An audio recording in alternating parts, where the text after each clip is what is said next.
Dubai news में आप तमाम लोगों को वेलकम करते हैं। आज की वीडियो तमाम लोगों के लिए बहुत ही ज़्यादा इम्पोर्टेंट है और एक बहुत ही बड़ी ब्रेकिंग न्यूज़ है, क्योंकि आज के दिन दुबई के अंदर जो है वो शदीद किस्म का ज़ल्ज़ला आया है, जिसकी शिद्दत जो है वो 7.8 बताई जा रही है, जिसके नतीजे में काफ़ी ज़्यादा लोग जो हैं और वो जान की बाजी भी हार चुके हैं और यूएई गवर्नमेंट की जानिब से अचानक से एमरजेंसी को नाफज कर दिया गया है। यूएई के अंदर जो है वो मुख्तलिफ मकामात पर ये ज़ल्ज़ले के झटके महसूस किए गए हैं और आइंदा 3 रोज़ के लिए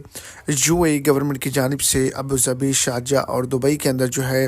वो वार्निंग अलर्ट्स जारी किए हैं। 7.8 शिद्दत का ज़ल्ज़ला जो है वो आया है, इसके वजह से जो कंस्ट्रक्शन के अंदर बिल्डिंग्स थी, जो खस्ता हाल बिल्डिंग्स थी और इसके करीब जो लोग मौजूद थे, जो गाड़ियां, जो मकानात, जो दुकानें, जो चीज़ें मौजूद थी, उनका भी नुकसान हुआ है, जिसकी वजह से शदीद अलर्ट जारी किया गया है।